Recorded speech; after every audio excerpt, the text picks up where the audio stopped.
Baruch atah Adonai Eloheinu melech haolam שהחיינו וקיימנו והגיענו לזמן הזה. Welcome to tonight's special celebration of Rabbi Abramson's 40 years at Temple Shalom Emeth. My name is Andy Fight. Most of you probably know me. I am the past president of Temple Shalom Emeth for 3 years. And well, when Robin, our new president, asked me if I would be MC for tonight, I said sure. Because as a policy, I never say no to Robin. And I encourage all of you to go adhere by that same policy. You just don't, if Robin asks you something, the correct answer is yes. So you get me. Now, I then realized about 12 seconds later, I'd never been MC of anything. And I'm thinking, what am I gonna do here? But I realized, I'll Google it, right? We can all do this. And apparently it's a good idea to start with a joke. Then I realized my humorous rabbi material was a little bit thin. And I don't have a lot of material for that. And I thought I'd just stick with what I know better. And for those of you who know me, I'm retired. I live on Cape Cod. For fun, I play a lot of golf. I do some hiking and some biking. Most of the time, I love to go sailing. So I'm a big sailor. And if you sail, you know a lot of pirate jokes. It just comes with the territory. That's what you know. So that's what you're gonna get tonight, is pirate jokes all night. No rabbi jokes. Hopefully, the rabbi's okay with that. So there's a story that's told of a very famous sea captain, a pirate ship captain from the old days. And everybody feared this captain. If you were a merchant mariner, you were sailing your gold, you just kept an eye out, where's this guy? We don't want to run into him. And all of the scallywags, the pirate crew people of the world, they all wanted to be on this captain's boat. So one day they're out sailing, and off on the horizon they see a ship, and the captain says, "Prepare for battle." And the whole ship starts scampering, getting ready for their battle. And he turns to his first mate and he says, "Go get me my red shirt, mate." And he goes and fetches his red shirt, kind of like mine tonight, puts on his red shirt. They go into battle, and sure enough, they defeat this ship quickly. They take all the gold and go home, and go back on deck. And that evening, they're having a celebration. We won. We won this battle. The next night, they're sailing. The next day, they wake up and there's 3 ships on the horizon. And the captain says, "Prepare for battle." And they go off. He says to his first mate, "Get me my red shirt." And the mate goes and gets his red shirt. He puts it on. They go off into battle. And sure enough, they defeat 3 of these ships, and they take all the loot and bring it home. That night at dinner, the first mate turns to him and says, "Help me understand. Why do you always ask for your red shirt?"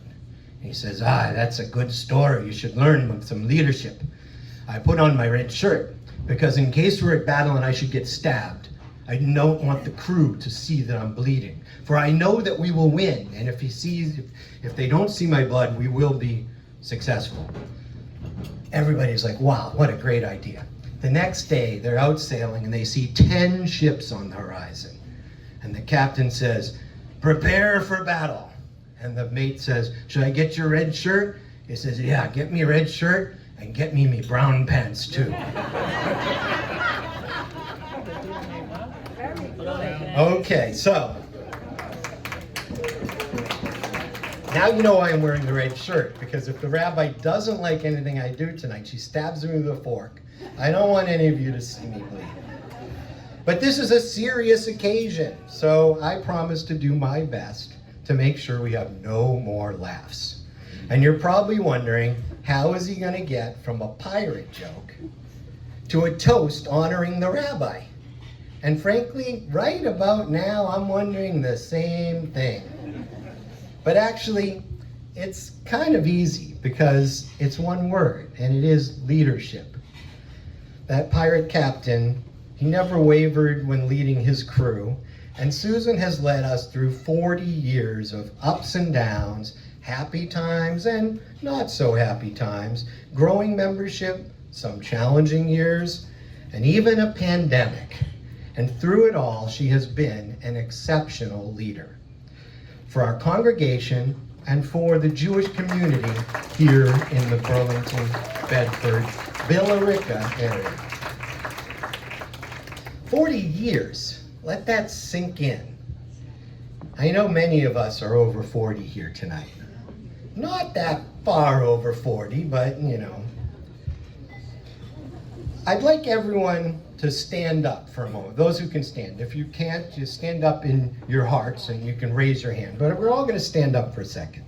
I want you to think about the job that you have had in your career, in your life, for the longest time with the same company or the same organization. Now, it definitely counts if you were a stay-at-home parent, or what I like to call a family operations manager. I know how hard that job is, and it definitely counts for tonight's little exercise. So now, if you've held a job with one organization or family and for more than 10 years, you may remain standing. If you haven't ever made it 10 years, you need to sit down. We lost a few there. We're all still standing. Most of you made it 20 years, well, except for those who are under 10 years. So now, if you were at a job, the same job, same organization, for 20 years, you may remain standing. And if you didn't make it 20 years, that's okay. Go ahead and sit down. I would be sitting now. I made it 11 years with one organization, was the longest I did. All right, we have some long-termers here. I mean, I'm seeing about half our crowd has made it 20 years sometimes. So let's try 30 years. For those of you who have been family operations managers, you only get to count from when the eldest was born till the youngest flew the coop. You can't be, after that you're retired. What if they never leave? Along with me. If they never left, you can stay standing, and I feel really bad for you. So 30 years, everyone still standing made it 30 years. I am impressed. So now, how many of you standing can match the rabbi's 40 years in one organization? You may stay standing. Everybody else, please take a seat. All right, so we have about a half a dozen here, and I want to say, first of all, let's all give them a round of applause. It's impressive for anybody who have made it that long in whatever your role was, and I'm sure people will be coming up and asking you as we go tonight. Everybody can take a seat. I'm sure your companies appreciate what you did, and we all appreciate Rabbi Abramson for being there with all of us. So I have a question. This is audience participation. What is the classic Jewish toast? L'chaim, which means to life. In a moment, we'll be singing the blessing over the wine together, and we will finish with a loud and resounding L'chaim. And we'll do that together in just a moment. But there may be no more appropriate role other than a rabbi to be the recipient of the toast to life, L'chaim, because they are truly part of all phases of our life. There are families represented here tonight where Susan officiated at their wedding, led the baby naming services for their kids. She prepared those children for their B'nai Mitzvah celebrations, officiated the wedding of some of those children, and we're now naming that next generation, the kids of those first round of children that were named here. So it's wonderful. It's truly amazing that she has been here that long. And along the way, that's part of life, but also part of life is the loss. And along the way, some of us have asked Susan to console us and lead services when we lost a loved one, perhaps a parent, a teacher, a partner, a sibling, or even a child, also a part of life. And through the holidays, year after year, for 40 years, in person, and then online, and now back in person. She's been there as we celebrated Passover and Purim and Rosh Hashanah, Yom Kippur, Sukkot, Hanukkah, and many, many other holidays. holidays that bring so much joy to our lives. Susan's leadership goes beyond just the temple, our own walls, and our membership. It goes out to the community in her efforts to make the world a better place, what we call tikkun olam. She takes on the challenges of racism and combating that, and anti-Muslim hate, and anti-Semitism, of course, but all these causes, people coming to our country. 1 second. And all of these things are part of what she contributes to the lives of not just temple members, but to the community at large. So now, I encourage you, fill your wine glasses. We'll officially do the blessing over the wine. I'll give folks a second here to fill your glasses. And you'll join me in the blessing over the wine and that big l'chaim at the end. So are we ready? Or still filling? I still see filling happening. All right. Baruch atah Adonai Eloheinu melech haolam borei peri hagafen. Amen. L'chaim. Thank you. And now dinner will be served. So let me tell you a story about golf. And this one actually has a religious context, so it's very relevant tonight. I promise that, at least. You know, I'm from California originally. I moved here about 6 years ago from the San Francisco Bay Area, and we have some beautiful golf courses there. Some of my buddies who play different courses, but twice I've been able to play Pebble Beach. It's a beautiful golf course, rather expensive, but it really is a wonderful course. And so one day, one of those 2 times, I'm out there with a couple of my buddies, and there's a group in front of us of 2 older looking gentlemen, but they are already teed off, so we don't know who they are. It turns out it was Moses and Jesus. Of all the golf courses in the world, they picked Pebble Beach to play around against each other. And it was a beautiful day. They were keeping score, and sure enough, as they came up to the 18th hole, they were tied. And if you know the 18th hole at Pebble Beach, it's that big dogleg left, right along the water. It's a beautiful golf course. The safe play is to hit your drive out into the fairway. It's going to take you 2 more shots to get to the 540-yard par 5. It's a long way. The pros tend to cut the corner a little, and they go out over the ocean and they land. They can usually get to the green in 2 and hope to even, birdie or even better, eagle the hole. But Moses tees up first, and he goes and he hits the ball safely right down the middle. It's a pretty good drive, but Moses is an old guy. And so he figures it's going to take him 2 more shots to get in. Jesus says to Moses, do you remember in the year 2000, the U.S. Open at Pebble Beach, right here on this hole, Tiger Woods hits his drive clear over the water, lands it in the fairway, and the second shot onto the green, he wins the tournament. He says, watch this. So he tees up his ball, and he swings away, and the ball sails out over the water and lands right in the Pacific Ocean. Oh well. Moses, being a nice guy, says, look, I'll let you take another shot, but you got to play it safe. And Jesus says, okay, I got this. Pulls out a ball out of his bag, tees it up, and he says, just like Tiger Woods, and he swings away, and the ball sails and sails and lands right in the water again.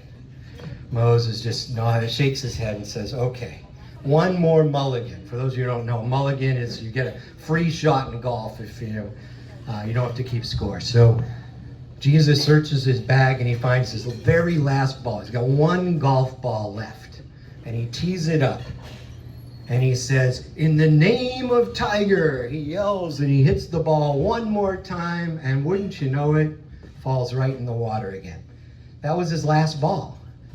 Moses is shaking his head. Jesus says, don't worry, I'll go get it. And he starts walking out over the Pacific Ocean, right on top of the water. And he's got his golf club. He's fishing around in the water, looking for a ball. Any ball at this point. He doesn't care if it's the one that he hit, because there have probably been hundreds of people who put him in there. while this is happening, me and my group, we caught up with him. We were on the whole behind, but we now come up and there's Moses waiting for Jesus. One of the guys I'm with says, wow, look at that guy. Who does he think he is, Jesus Christ? And Moses says, no, he thinks he's Tiger Woods. And we now start the formal part of our program. And if you've had that program, you could follow along. But our next speaker, many of you have met Ken and Brina Gordon at one of our services, or at annual Second Seder, where Ken often plays a very comedic role. We don't know what he's going to do most years, and we can't tell him what to do either. Brina might share a little bit about whether she can, but I doubt it. Ken is our state representative to the Massachusetts legislature, representing Burlington and Bedford. Unfortunately, he can't be here tonight. He's in Cuba on a humanitarian aid mission, so he can't be here. Thank you, Ken, for your work, absolutely. But please join me in welcoming Brina Gordon to represent Ken in his way of making sure this event was properly marked. And she'll tell you a little bit more, so come. You're not going to tell us anymore. You're just going to do it. Come on. I am telling no stories. Good idea. No stories. I cannot follow Andy's gift of gab here.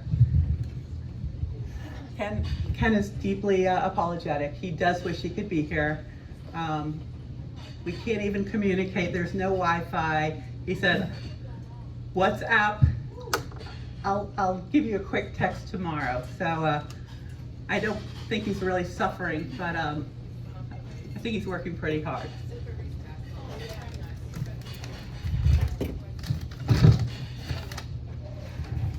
Congratulations, Rabbi Abramson, on serving the congregation of Temple Shalom Emeth for 40 years. You were a pioneer among women.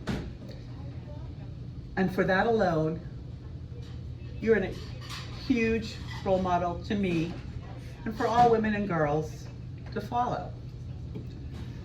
You were one of the first women to be ordained in the rabbinate, and I'm sure it was a lonely place at times. But you persevered and persevered long enough so women all over can now be rabbis and shine. You and others like you prove that given the chance, women can be among the community's greatest leaders. It has been wonderful getting to know you and Rocky in your home, in ours, in synagogue, in the community, helping those less fortunate, and standing up for those who cannot stand up for themselves. For that and more, I have a citation to share with you on behalf of my husband, Ken, Rep. Gordon, our family, and the Massachusetts House of Representatives. And it reads,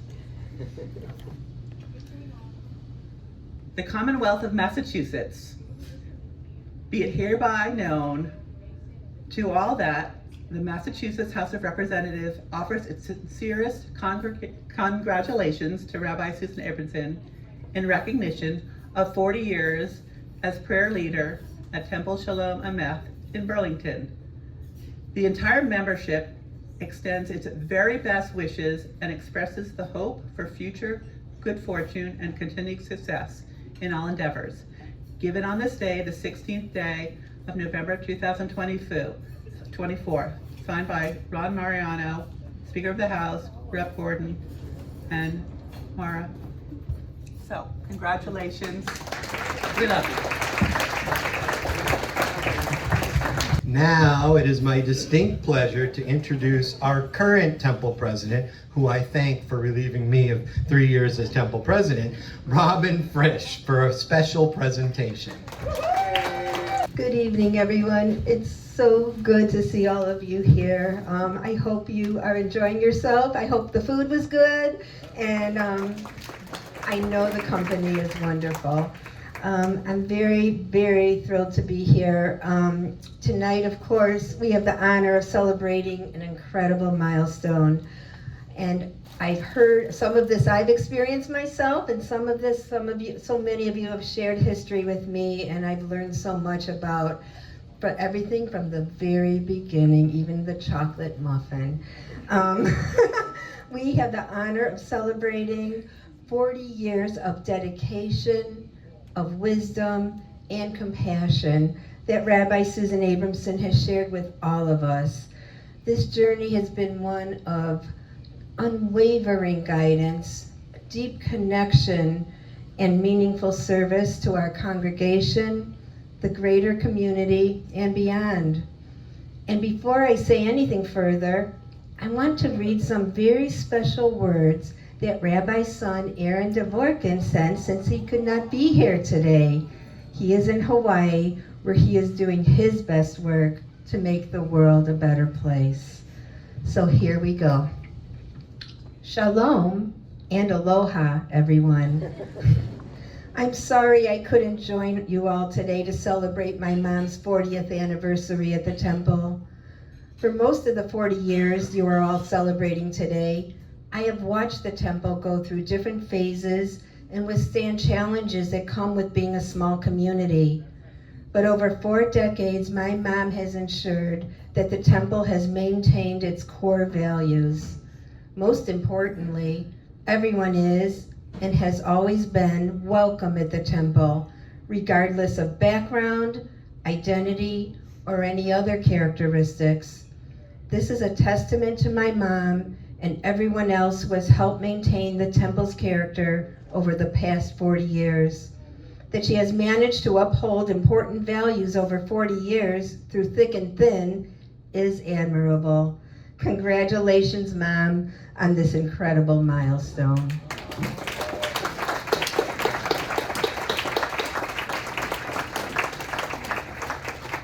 Aaron said everything so beautifully, there really is not much to add. But I would like Rabbi to ask you to come up here because I do have a special gift for you. You have shown us what it means to live a life filled with purpose, kindness, and faith. In gratitude, we present you with this gift. It's a small token of our appreciation, but we hope it will serve as a reminder of the countless lives you have touched in which you've made such a difference. Thank you. You have to open it. Yeah. We made a very nice little bow that unwraps. Yeah. Looks like a double half hitch.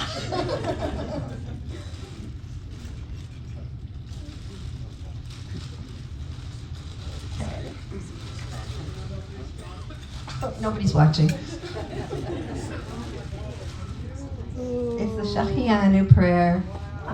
It's something given in a time of joy, and we couldn't imagine a more joyous occasion.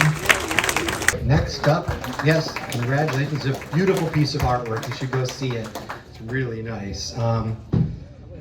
Next up on our program, our cantorial soloist, Ben Silver, will be leading the band. Get ready, band, you're up next, in some familiar songs with some not so familiar lyrics. So give us just a second and we'll be celebrating 40 years with Rabbi Abramson in music.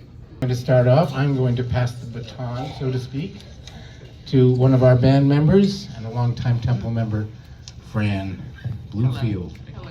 Hi, thanks. As a special introduction to our first song. As a female in a job traditionally held by males back then, the rabbi certainly was aware that she might have some different experiences than those of male rabbis, but she never could have expected this one. She had been at the temple for several years, knew our members well, and had guided many children through their B'nai Mitzvah preparation.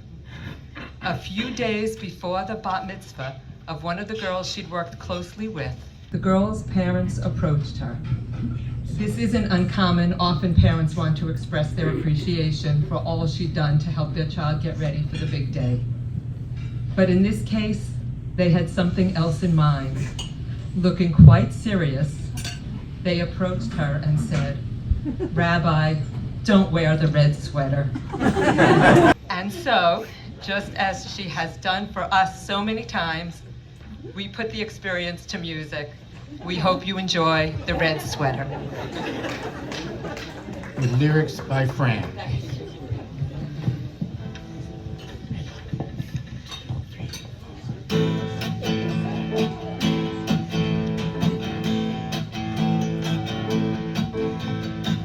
You taught our daughter how to be a Jew, to care, to help, to read Torah too. Her big day soon will come, thanks for all you've done. But Rabbi, don't wear the red sweater. You told the children about your deeds to do, collecting toys and grossing groceries too. I don't mean to yell, want our guests to quell, so Rabbi, don't wear the red sweater. Well, you lead by example, creatively showing what's right and what's wrong. Interfaith learning and sharing our values in books and in song. Every day, yeah, you share our joy and you share our pride. Up there on the bema, standing side by side. You look like you're schwitzing when you are by mitzvah. So Rabbi, don't wear the red sweater. You were there for us through all the earliest back when the kids were just tots. There for us through all the holidays and the weekly Shabbats. Every year, yeah, you taught our daughter how to be a Jew, to care, to help, to read Torah too. Her big day soon will come, thanks for all you've done. But Rabbi, don't wear the red sweater. But Rabbi, don't wear the red sweater. But Rabbi, don't wear the red sweater.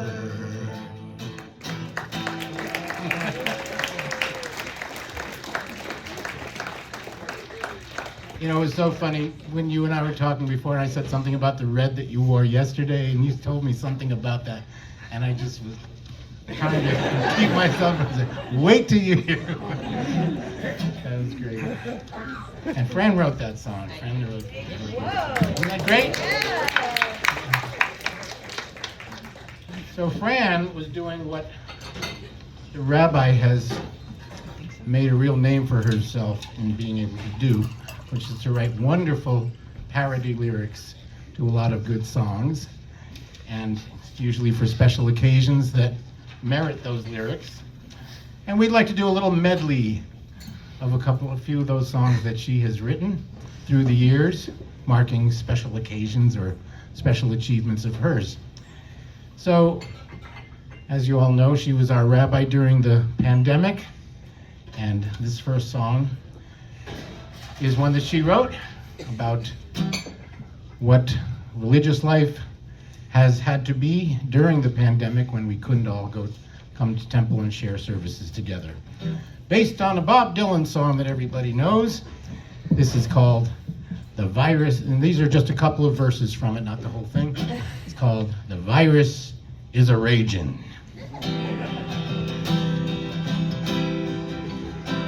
Don't gather around people, just stay in your homes.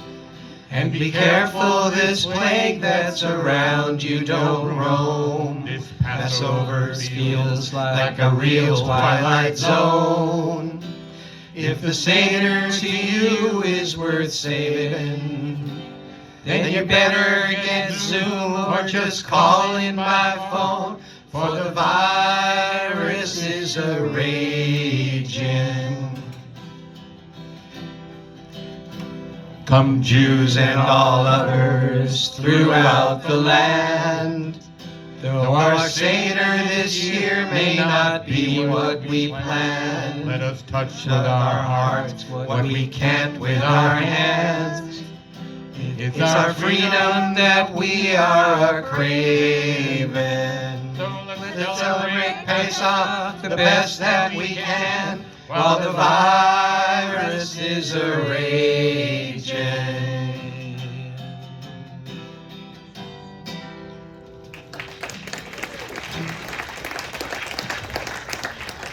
And now, among her many other achievements, another one that stands out is her ability to make Gala, an ability which she has shared generously over the past few years. Her challah making clinics, both at a temple and at some other places in the community.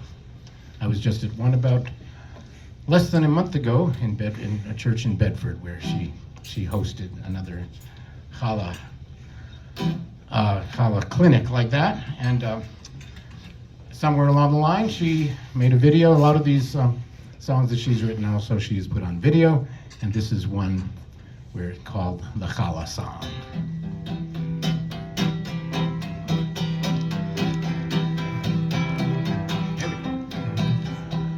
Challah, challah, challah, challah, Shabbat bread that Jews devour every Friday night. Sugar, yeast, oil, eggs, and flour, kneaded brain with half an hour, bake till it's done right.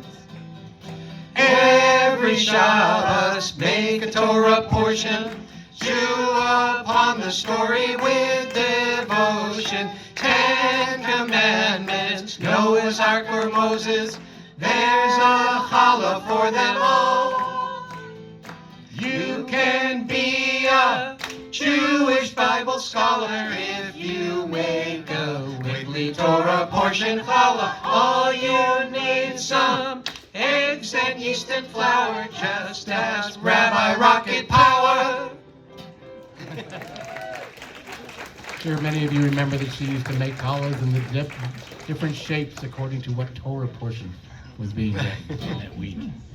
So speaking of Rabbi Rocket Power, another one of Susan's wonderful creations, and one which she has proliferated through videos and books and even a little music.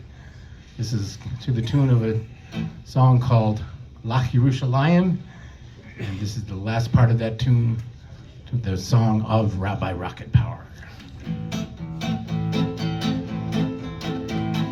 Faster than a matzo ball, stronger than chicken soup.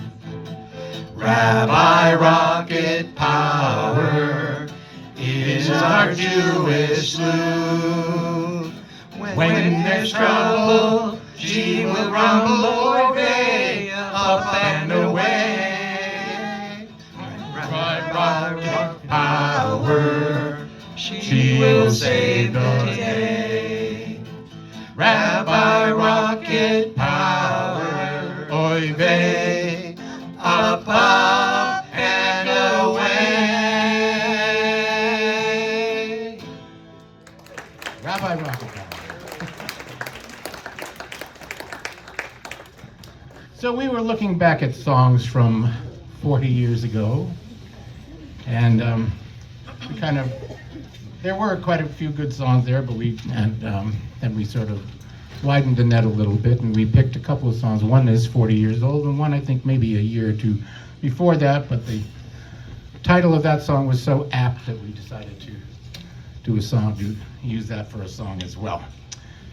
It's called For the Longest Time, and it's a Billy Joel song, but we have different lyrics on it, courtesy mostly of Andy. And Andy also did the lyrics to the next song we're going to do. And so we'd like to do this one. We're still calling it For the Longest Time. It goes like this. 3, 4. Oh, for the longest time. Oh, for the longest. If you said goodbye to us tonight, there would still be music left to write. What else could we do? We're so inspired by you, and you have been here for the longest time. Who knew you would stay here this long? But it's been so right, and we could be wrong. Maybe we've been lucky all along, but it's gone this far, and it's more than we hoped for. Once you came here, Rabbi, search was done. You ensured our happiness goes on. We're glad you found us, a perfect rabbi for us, and you have been here for a longest time. Oh, for the longest time. Oh, for the longest time. Oh, for the longest time.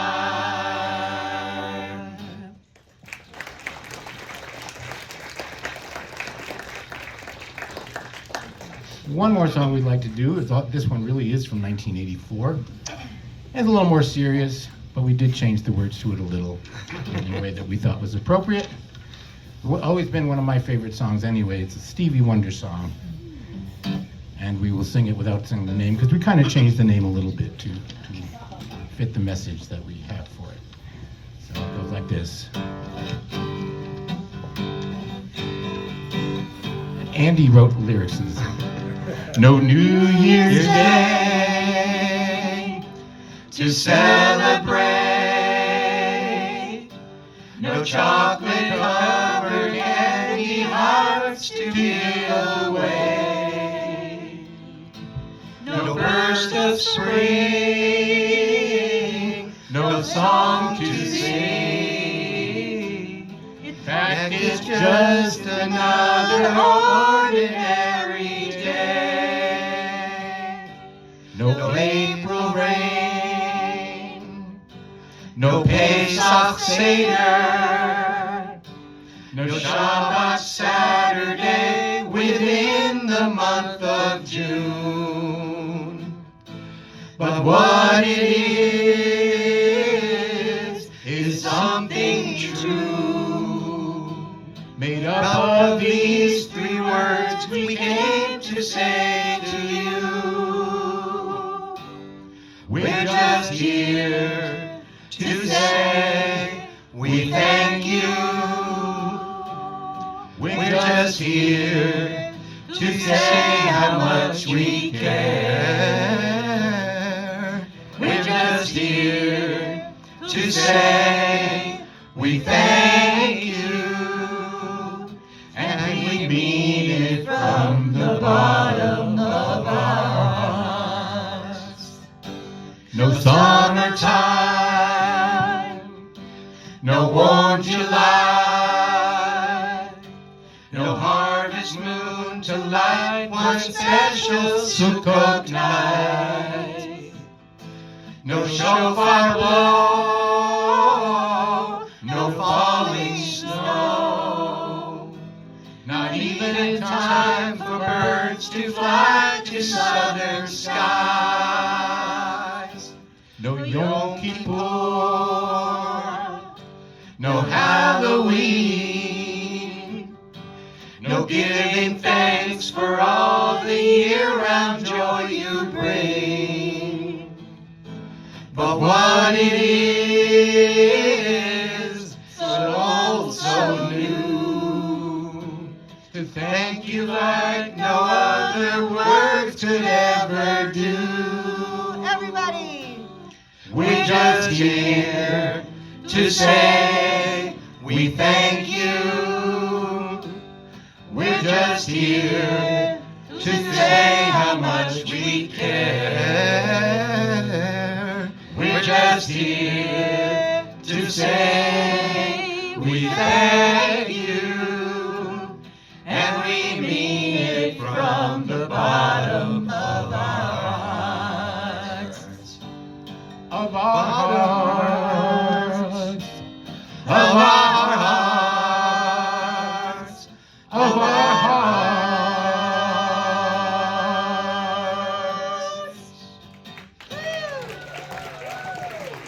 Thank you so much. And thank you, everybody.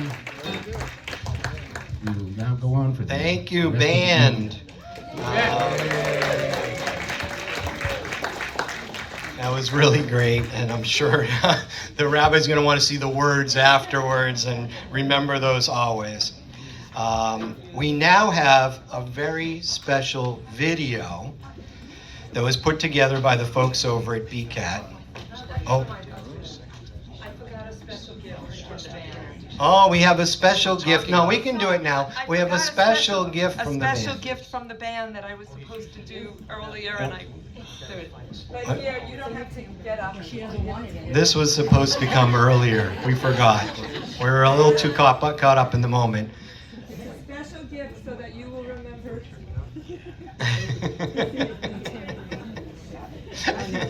Yeah, you're right. You can guess what it is. It's a red sweater. So Rabbi, you can wear the red sweater. Baruch atah Adonai Eloheinu melech haolam שהחיינו וקיימנו והגיענו לזמן הזה. Again. Baruch atah Adonai Eloheinu melech haolam שהחיינו וקיימנו והגיענו לזמן הזה.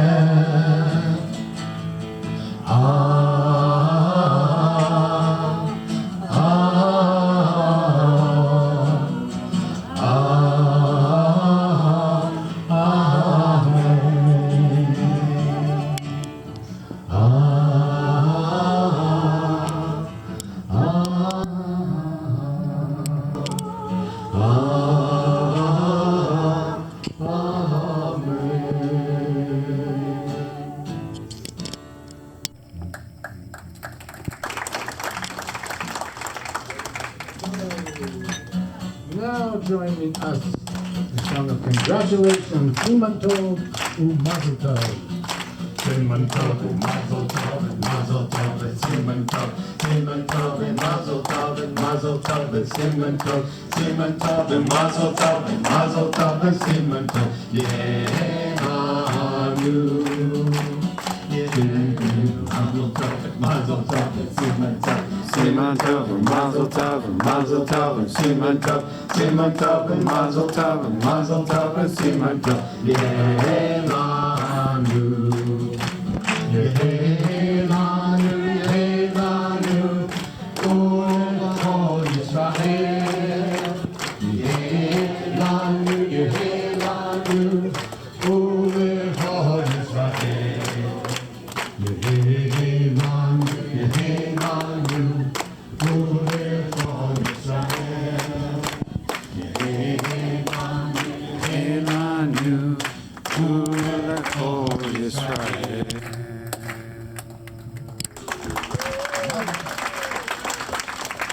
There's a special guest here who we thought might want to share her thoughts on tonight and the last 40 decades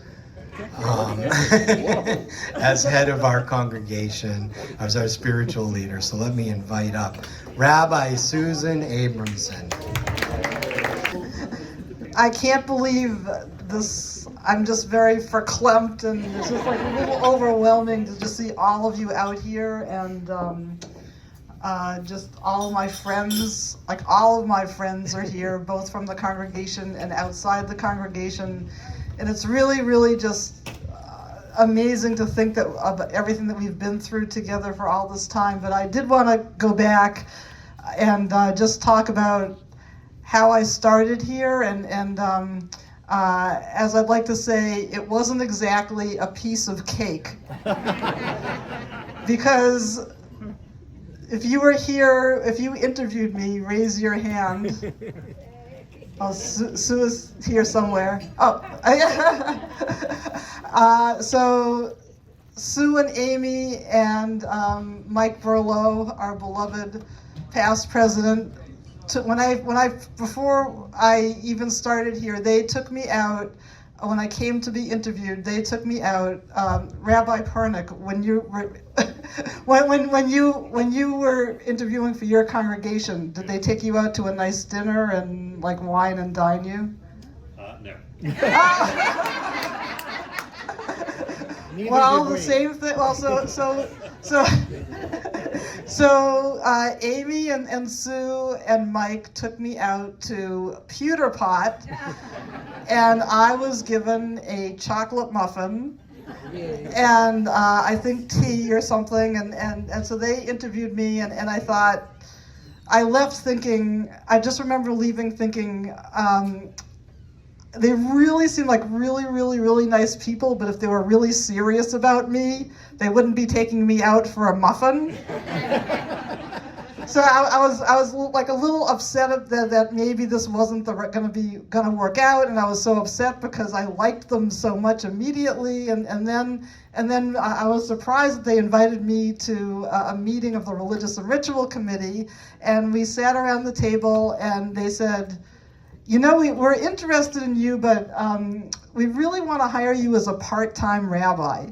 And I remember saying, well, there's no such thing as a part-time rabbi, just a part-time salary, right?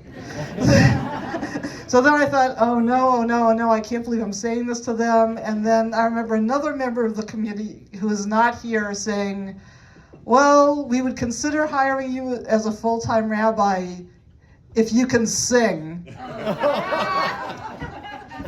And I said, no, that's not going to work. So despite those 3 obstacles, I became your rabbi. and thank you. Did this start your chocolate addiction? It did start my chocolate addiction. And it was not, I mean, the minute I walked into the building, the very first time, I felt like I really was home, that this was my home. I felt like everybody was like my cousins, like I just felt such a deep connection with everybody immediately, and I never really saw, I never ever saw this as a job. I saw it as just my life's work, and how many people have the ability to say that they've spent their entire career in one place dealing with people on a multi-generational basis, and people, raise your hand if I named you as a baby. All right, and raise your hand if I bar bat mitzvahed you. Oh yeah, that's true. And raise your hand if I officiated at your wedding. Okay, so Joe, one of those pictures was of Joe when he was a baby, and then we also had pictures of Joe and Donna at their wedding, and now we've got the next generation coming in a few months, and this was, round of applause. And this to me is always been my goal as a rabbi, to just find a place of loving, caring, kind people, and to be able to work with them to bring Judaism to life. And that's what you've all been for me, whether you've been members for over 40 years or just joined this year. You really, every single one of you is like my temple, a member of my temple family, and I can't thank you enough for that. And this night really isn't about me, it's about us and our relationship with each other, because to me that's what being a part of a Jewish community is all about, is our connection with each other and our working together to make the world a better place, to do mitzvot, to bring kindness into the world, caring into the world, live out our Jewish values in the world. And I really feel that we're all very, very like-minded in that. And so I want to thank you for being who you are, and I consider you all my friends as well as my congregants. I know I have terrible boundaries, but I really do consider every single one of you a personal friend, and somebody who I just we've helped each other through very, very hard times, and I can't thank you enough for helping me through very hard times, and we've been there for each other through all these past 40 years, and there just couldn't be any greater gift for anybody to be able to go through their entire career feeling loved and cared for, and being able to give back in a way that we can all help the world make a better place, and do the work of Tikkun Olam, which is really what our whole life's work is about. So I wanted to thank every single one of you for that. I wanted to thank my friends who have been here since the 3rd grade, since college, forever. My mother, who's 101 and a half, not that I'm giving out telling anybody's ages. So happy honor that she was able to be here for this wonderful occasion. Does that mean you could be the rabbi for another 40 years? Yeah, I can be the rabbi for another 40 years. I wanted to thank Jen Dodge for putting together that amazing video. Thank you. And Jen's the one who's responsible for spending hundreds of hours with me teaching me how to video edit. And to this day, she's willing to put herself out to help me make my videos better. So thank you very much, Jen. And Alex and Eve from Carlton Willard Village, it's been wonderful to work with you because I'm not just the rabbi at the temple, I'm also the rabbi at Carlton Willard Village, and I just love being able to work with all of you there, and it means a lot to me. And I'm not naming specific names, particularly not the one dealing with the red sweater. But I decided one day if I write my autobiography, it's going to be called "Please Don't Wear the Red Sweater." But I also just wanted to acknowledge this has been, this evening and last night was the work of many, many people who spent countless hours tirelessly putting this whole thing together. So if you were involved in putting last night and tonight together, could you please stand up?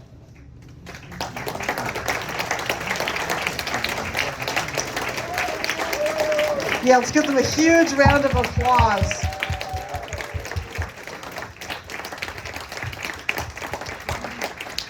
And so I just wanted to, we have a wonderful, wonderful president. We have a wonderful, wonderful past president. And if you're a member of our amazing temple board, would you please stand up?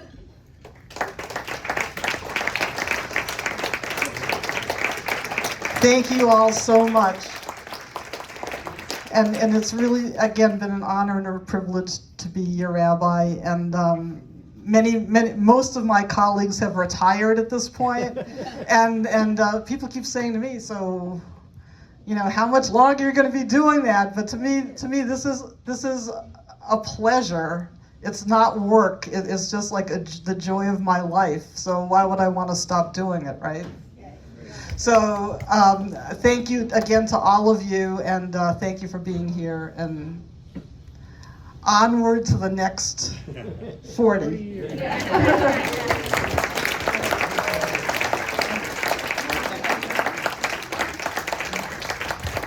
All right, one last time, a round of applause, perhaps even a standing ovation for our rabbi of 40 years.